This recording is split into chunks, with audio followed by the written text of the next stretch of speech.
राधे राधे आप सभी को। आज मैं मिडवाइफरी का मोस्ट इम्पोर्टेंट चैप्टर पढ़ा रही हूँ, जिस चैप्टर का नाम है नॉर्मल लेबर। नॉर्मल लेबर सामान्य प्रसव। सामान्य प्रसव को समझने से पहले हम चाहते हैं एक बार लेबर को समझा जाए। लेबर क्या होता है,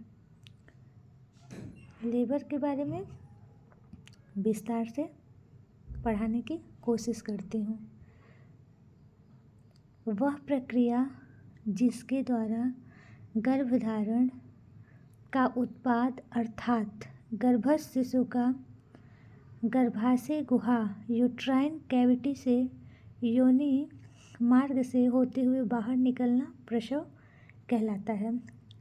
कहने का तात्पर्य है कि लेबर प्रसव एक ऐसी प्रक्रिया है, प्रसव एक ऐसी प्रक्रिया है जिसके द्वारा गर्भधारण का उत्पाद अर्थात गर्भस्थ शिशु मतलब फर्टिलाइजेशन के बाद जो भी गर्भ में गर्भस्थ शिशु होता है उसका प्रसव के दौरान यूट्राइन कैविटी से योनि मार्ग से होते हुए बाहर निकलना प्रसव कहलाता है। मोस्ट इम्पॉर्टेंट लाइन है लेबर तथा डिलीवरी। लेबर तथा डिलीवरी दोनों को एक दूसरे का समानार्थक शब्द समझा जाता है, परंतु दोनों शब्द अलग अलग हैं। कहने का तात्पर्य है कि अगर कोई पूछे लेबर क्या है और डिलीवरी क्या है तो दोनों में अगर अंतर पता होगा तभी तो इसका जवाब सही से दिया जा सकता है। तो लेबर क्या है और डिलीवरी क्या है, इसको थोड़ा सा समझते हुए आगे बढ़ते हैं। लेबर क्या है? गर्भधारण के उत्पाद का अर्थात गर्भस्थ शिशु का गर्भाशय से बाहर आना डिलीवरी कहलाता है। मतलब कहने का तात्पर्य है कि जो गर्भस्थ शिशु है वो योनि मार्ग से नहीं, गर्भाशय से केवल बाहर निकलना, मतलब जहाँ पे इम्प्लांट हुआ है शिशु वहाँ से बाहर निकलना, उसको क्या कहेंगे? डिलीवरी कहेंगे। ठीक है। डिलीवरी किसी भी प्रकार से हो सकता है, सिजेरियन भी हो सकता है, योनि मार्ग से भी हो सकता है। कहने का तात्पर्य है कि सिर्फ गर्भाशय से बाहर होने में ही एक्सप्लेन किया जा सकता है डिलीवरी को। जबकि प्रसव क्या है? प्रसव क्या होता है? गर्भस्थ शिशु का योनि मार्ग से होते हुए बाहर आना लेबर प्रसव कहलाता है। डिलीवरी किसी भी मार्ग, योनि मार्ग तथा सिजेरियन सेक्शन द्वारा कराया जा सकता है। उम्मीद करती हूँ कि आप सभी को लेबर और डिलीवरी में अंतर समझ में आया होगा। चलिए अब आगे बढ़ते हैं।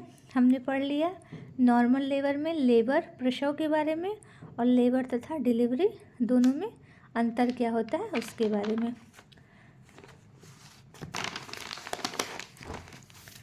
अब इसके बाद आते हैं हम प्रसव के प्रकार, मतलब टाइप्स ऑफ प्रसव।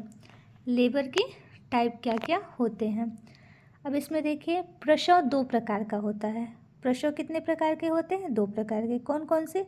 सामान्य प्रसव नॉर्मल लेबर, असामान्य प्रसव एबनॉर्मल लेबर।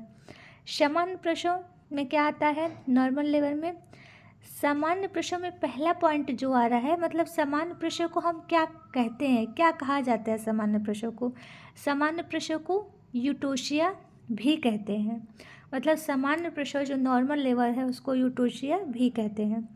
और सामान्य प्रसव में क्या होता है? इसका शुरुआत स्वतः होता है। मतलब क्या होता है कि जब सर्विक्स का विस्तारण होता है तो जो नॉर्मल लेबर है वो स्वतः ही स्टार्ट हो जाता है। इसमें किसी भी प्रेरित, मतलब किसी भी उपकरण या प्रेरित या दवा की ज़रूरत नहीं होती है। सामान्य प्रसव नॉर्मल लेबर स्वतः ही स्टार्ट होता है। इसका समापन भी स्वतः होता है। जो नॉर्मल लेबर होता है वो अपने क्रम के अनुसार लेबर के प्रसव के जो हैं 4 स्टेज होते हैं। तो इसमें जो पहले से लेके आखिरी तक जो भी प्रक्रिया होती है नॉर्मल लेबर में वो स्वतः ही होती है और इसका समापन भी स्वतः हो जाता है। और नॉर्मल लेबर में जो गर्भस्थ शिशु, जो बच्चा होता है, जो शिशु का होता है वो किस पोजीशन में होता है? वर्टेक्स पोजीशन में होता है। सिफेलिक मतलब जो गर्भस्थ प्रस्तुति जो मतलब गर्भस्थ शिशु है वो वर्टेक्स प्रेजेंटेशन में होता है। और सबसे इम्पॉर्टेंट चीज़ इसमें क्या है कि जो नॉर्मल लेबर होता है इसमें प्रथम गर्भा में मतलब क्या कि प्रथम गर्भा में जो औरत पहली बार गर्भवती होती है उसमें प्रसव प्रक्रिया में कितना समय कितना घंटा लगता है। तो जो प्रथम गर्भा महिला है उसमें 14 से 16 घंटे तथा बहु प्रसवा में 8 से 10 घंटे का समय लगता है। ये लाइन क्लियर हो गया आप लोग का। प्रसव से संबंधित जटिलताएं मतलब क्या है, अनुपस्थित मतलब नॉर्मल लेवल में अधिकांशतः कोई भी जटिलताएं नहीं होती हैं। बहुत ही रेयर केस में, बहुत ही सीरियस केस में ये हो सकता है, लेकिन नॉर्मल प्रसव में कोई जटिलताएं देखने के लिए नहीं मिलती हैं, सब कुछ नॉर्मल होता है। अब दूसरा क्या है, अब दूसरे पे हम लोग आ गए असामान्य प्रसव। असामान्य प्रसव को क्या कहते हैं इंग्लिश में, एबनॉर्मल लेबर। ठीक है, अब एबनॉर्मल लेबर को इससे डिस्टोसिया भी कहते हैं। पहले पॉइंट में क्या था, नॉर्मल लेबर को हम क्या कह रहे थे, यूटोसिया कह रहे थे, और असामान्य प्रसव एबनॉर्मल को डिस्टोसिया भी कहते हैं। इसकी शुरुआत है तो कृत्रिम साधनों का उपयोग करना पड़ता है। मतलब क्या है, जो एबनॉर्मल लेबर, नाम से ही स्पष्ट हो जा रहा है एबनॉर्मल मतलब नॉर्मल तरीके से नहीं किया जा सकता, इसलिए कृत्रिम साधनों का उपयोग किया जाता है, जैसे सिजेरियन सेक्शन। इसके समापन है तो बाहरी सहायता की आवश्यक, मतलब कहने का मतलब है कि जब सिजेरियन सेक्शन ऑपरेशन के द्वारा शिशु को बाहर निकाला जाता है तो उसमें बाहरी लोगों की, बाहरी मतलब स्टाफ जो होते हैं उनकी सहायता होती है, कृत्रिम साधनों का प्रयोग करके, इंजेक्शन दवाओं का उपयोग करके इस प्रक्रिया को संपूर्ण किया जाता है। इसमें शिशु का जो पोजीशन होता है, शिशु का जो पोजीशन नॉर्मल लेवल में वर्टेक्स था, सिफेलिक्स था, लेकिन जब एबनॉर्मल में आएगा तो शिशु का जो पोजीशन होगा वो वर्टेक्स के अलावा अन्य किसी में भी हो सकता है, जैसे कि ब्रिज प्रेजेंटेशन, कंधा आदि होता है।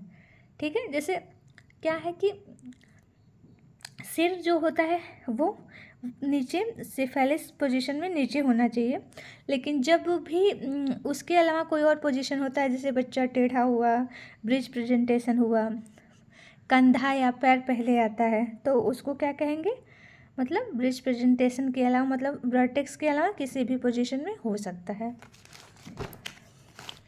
अब इसमें जो प्रसव की अवधि होती है एबनॉर्मल में, वो प्रथम गर्भा में 18 से 20 घंटे की होती है तथा 2 घंटे से कम बहुप्रसव में देखने को मिलती है। और जो एबनॉर्मल लेबर होता है उसमें जटिलताएं उपस्थित होती है। नॉर्मल सी बात है कि एबनॉर्मलिटी आएगी तो जटिलताएं उपस्थित होगी। आज के वीडियो में हमने आपको नॉर्मल लेबर के बारे में पढ़ाया,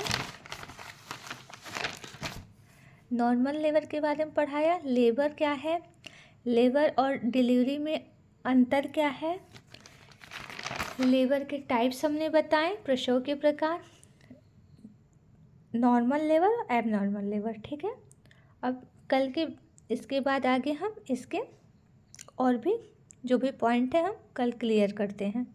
धन्यवाद। राधे राधे।